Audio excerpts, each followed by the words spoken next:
Hello YouTube, this is Ware from Twin Cousins Reptiles, and this week we are coming at you with the Tug Snow on this episode of Morph Monday. So, this guy right here is my Hypo Tug Snow, so yeah, he doesn't look just like a regular Tug Snow. The Hypo does make the pattern look a little different, but he definitely still does have that reduced spotting, which is pretty common in Tug Snows, as well as Hypos as well, as well as a lot whiter of a color, a lot less. He definitely does have a whole lot of yellow on him. He definitely does kind of have that snow look. So the Tug Snow, what is the Tug Snow? So the Tug Snow, or the Urban Gecko Snow, is produced by the Urban Gecko. So TUG, the Urban Gecko. That's why it's called the Tug Snow. The Urban Gecko is a breeder up in Canada. Is I believe a group of breeders. The person who produced the Tug Snow was Craig Stewart from the Urban Gecko. But they have some definitely have some really cool geckos. I'll leave a link in the description sheet so you guys can check out their geckos. But without further ado, further on with the Tug Snow story. So, unlike the Max Snow, the Max Snow, like this guy over here, I have my little Max Snow out, was produced by basically a random gene mutation in the animal, creating an exantic animal, making it show kind of less pattern. One of the differences with the Tug Snow was imported. So these are coming from a lot more not wild animals, but they were imported by, I believe the Urban Gecko imported them, and they were exantic animals as they imported in. So with this, they basically created the Tug Snow. And one of the main differences besides that is the Tug Snows do kind of look a little different from the Max Snows. Definitely not just this, because as they get a little older, the Max Snows definitely will look a lot different than that. The Tug Snows probably will look pretty similar to that when they're younger as well. But the Max Snows will basically have a whole lot more spots. And the Tug Snows normally don't have quite as many spots. They normally do kind of have, I don't know if that you can consider that hypo, but a lot less reduced spotting than the Max Snows. So that's basically, in a quick summary, I guess, what a Tug Snow is. As I said, they will kind of make a lot of anything you put snow to, it will kind of make it a lot lighter. So without further ado, let's get into some Tug Snow genetics. As always, NN is equal to normal. NS we're using is Tug Snow, and since it's a codominant, S, which is representing the snow gene, since it's codominant, NS means a visual Tug Snow, or if it was for Max Snow, that'd mean visual Max Snow. And it's not a dominant like the normal is, because the normal, it has complete dominance. It's called co-dominant or incomplete dominant because of the fact that it does not have complete dominance over that gene. So Tug Snow cross the Tug Snow. Just kind of like with Max Snow, as I was discussing in the previous video. Tug Snow cross the Tug Snow, you're going to get 25% chance of... Let me backtrack. If you haven't ever used a Punnett square before, this is how you use a Punnett square. It's really simple. Basically, this comes down, this comes down, this comes across, this comes across. And this will give you a theoretical estimate of what the offspring will be. It's not guaranteed. It's basically probability, just like a flip of a coin or a spin of a wheel. There's no guarantee that if you've bred Tug Snow to Tug Snow and have 4 eggs, that exactly 25% will be normal. It's all random. This is all theoretical probability, basically. But Tug Snow cross to Tug Snow, you're going to get 25% normal, because that has 2 ends. That's normal. 25% 50% Tug Snow.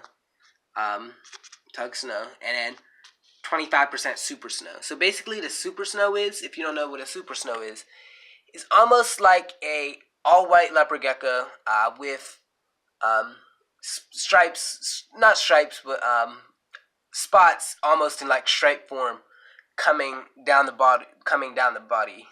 It's kind of hard to describe. Wish I had a super snow animal to show you guys to explain it, but unfortunately I do not. But I'll get into the super snow stuff in a minute. So Tug Snow cross to normal, same as the other time. So you're going to get 50% normal, these two here, and you're going to get 50% snow, Tug Snow. Next, Tug Snow cross to super snow. So the super snow, the animal I was just discussing, the white animal with the stripe-like spots. Tug Snow cross to super snow. So you're going to get 50% Tug Snow and 50% Super Snow with that cross. Super Snow cross to Super Snow. Since there's only the snow gene there, you are going to get 100% Super Snow. If you do breed Super Snow to Super Snow and don't get a Super Snow, there's definitely a little bit of something off of that. And as always, normal cross to normal is always going to equal normal. Unless there are some hidden hats, obviously. So, getting into what would happen if you took a Tug Snow and you crossed it to a Max Snow. This is a question that a lot of people may be wondering what would happen if you cross a Tug Snow and a Max Snow. If I didn't mention, there are 3 snows. They are codominant. There are technically 4 snows. Them being the Max Snow, the most common snow, the Tug Snow, probably the second most common, and then a third snow, which is called the Gem Snow, which I don't have a Gem Snow, but I'll probably do that in a later video.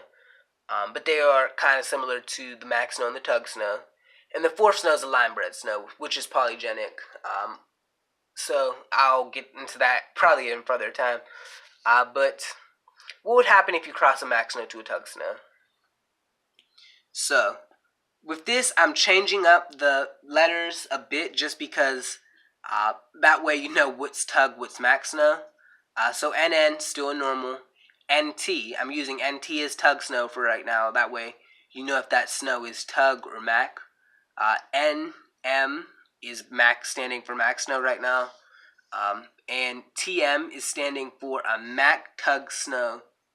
A Max Snow Tug Snow Super Snow. A Mac Tug Super Snow, I guess, would be the way to say it. So Max Snow to Tug Snow. You are going to get 25% normal, just like crossing a Max Snow to a Max Snow or a Tug Snow to a Tug Snow. You're going to get 25% Max Snow, because that comes over from here, that from there. 25% Tug Snow, and you're going to get a 25% chance of a Tug Max Super Snow.